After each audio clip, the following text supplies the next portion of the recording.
Aesthetic sense, സൗന്ദര്യബോധം, അത് വ്യക്തിനിഷ്ഠമാണെങ്കിലും ഒരാളുടെ സ്വകാര്യതയിൽ മാത്രം ഒതുങ്ങുന്നില്ല എന്നാണ് ഇമ്മാനുവൽ കാന്റ് പറയുന്നത്. ഇതിനെ നമുക്ക് പല രീതിയിൽ വ്യാഖ്യാനിക്കാം. സൗന്ദര്യം ഒരു ബാഹ്യ വസ്തുവല്ല. ഒന്നുകൂടി വ്യക്തമാക്കിയാൽ, ഒരാൾ അനുഭവിക്കുന്നു എന്ന നിലയിൽ ആ അനുഭൂതി അയാളുടേതാണ്. എന്നാൽ അയാൾക്കുണ്ടാകുന്ന സൗന്ദര്യാനുഭൂതി അതേ രീതിയിൽ മറ്റുള്ളവർക്കും അനുഭവിക്കാനാവും. അങ്ങനെ സൗന്ദര്യാസ്വാദനം ഒരേ സമയം പേഴ്സണലൈസ്ഡും ജനറലൈസ്ഡും ആകുന്നു.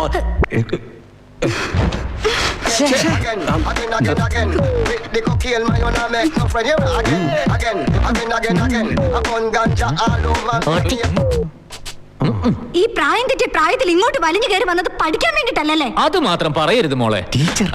ടീച്ചറെ, പഠിച്ച് വലിയ നിലയിലെത്തുമെന്ന വലിയ പ്രതീക്ഷയോടെ ഞങ്ങളുടെയൊക്കെ ഭാര്യമാരും കുട്ടികളും ഇല്ലാത്ത കാശുണ്ടാക്കി ഇങ്ങോട്ട് പഠിപ്പിക്കാൻ വിട്ടിരിക്കുന്നത്.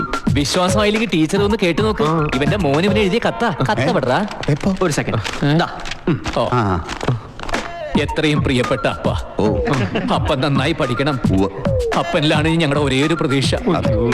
അപ്പം പഠിച്ച് വലിയ ആളായിട്ട് വേണം എനിക്കൊന്ന് കണ്ണടയ്ക്കാൻ, വിശ്രമിക്കാൻ. അപ്പം പാസ്സാവാൻ ഞാനും അമ്മച്ചിയും മുട്ടിപ്പായി പ്രാർത്ഥിക്കുന്നുണ്ട് എന്ന് സ്വന്തം മോനൊപ്പ്.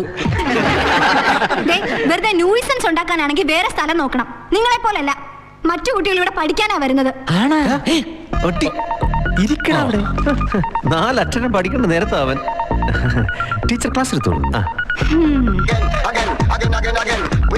In his famous work, Critic of Practical Reason, Immanuel Kant discusses about the behavior of എന്നാണ് പോയി ഞാൻ പോവാ, എനിക്കൊന്ന് പോയിക്കണം. At the same time, he goes on to elaborate how the... എന്താ? ഒന്ന് ലാബ് വരെ പോണായിരുന്നു. ലാബോ? ഫിലോസഫിക്കോ? അയ്യേ, ആ ലാബല്ല, ഇത് മെഡിക്കൽ ലാബ്. ഷുഗറും കൊളസ്ട്രോളും ചെക്ക് ചെയ്യാൻ കൊടുത്തായിരുന്നേ ഫുഡിന് മുമ്പ്. ഇപ്പൊ ഫുഡ് അടിച്ചു 1 മണിക്കൂറായി, ഒന്നുകൂടെ കൊടുക്കണം. എന്ത്? ബ്ലഡ്. കൂടെ ഞങ്ങൾക്കും പോണം, ഇല്ലെങ്കിൽ സൂചി കണ്ടാ മതി, അപ്പൊ തന്നെ കരയും. എന്താ വേണ്ടതെന്ന് എനിക്കറിയാം. ടീച്ചർക്ക് ഫീൽ ചെയ്തു. ഒന്ന് പോടാവേ, ഇതിനകത്ത് ഇരുന്ന് അടയിരിക്കാണ് ഇനി പണിക്കയില്ല. പാടേക്കാം. പഠിപ്പിക്കുമ്പോ പിള്ളേര് ശ്രദ്ധിക്കണമെങ്കിൽ പിള്ളേരുടെ ശ്രദ്ധ തെറ്റിക്കുന്ന വകകളൊക്കെ മറച്ചു വെക്കേണ്ട ഇതമേന്തി. റിയാലിറ്റി ഷോയോ ഫാഷൻ പരേഡോ ഒന്നും അല്ലല്ലോ, പിള്ളേരെ പഠിപ്പിക്കലല്ലേ ജോലി. എന്നാ ഇനി ഞാൻ നാളെ മുതൽ പറഞ്ഞിട്ടോണ്ട് വരാം. അതും വേണമെന്നില്ല. ഞാൻ പിള്ളേരുടെ കാര്യമല്ല പറഞ്ഞത്, ആ 4 മുതുക്കന്മാരുടെ കാര്യ. അടിയോടി സാറും കൂടെ അറിഞ്ഞോണ്ടാണോ അവർക്ക് ഇവിടെ അഡ്മിഷൻ കൊടുത്തത്? മെറിറ്റ് ഉണ്ടോ അഡ്മിഷൻ കൊടുക്കണം. പിന്നെ PG കോഴ്സിന്റെ കാര്യത്തിലാണെങ്കിൽ പ്രായം ഒരു പ്രശ്നമല്ല. എവിടെ കാണട്ടെ?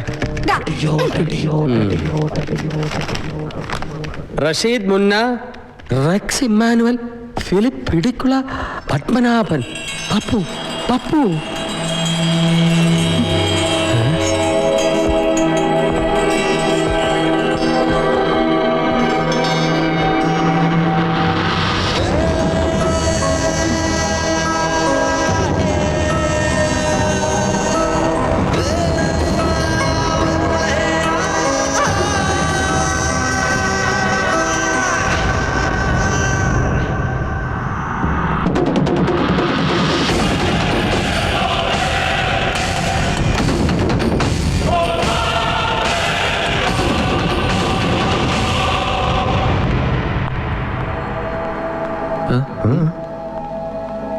ഇതിനോടോ കണ്ടില്ലേ, ഒപ്പം പഠിച്ചവരൊക്കെ ഇപ്പൊ അധ്യാപകരാ. എന്തിന്റെ സൂക്കേടാടാ നിനക്കൊക്കെ?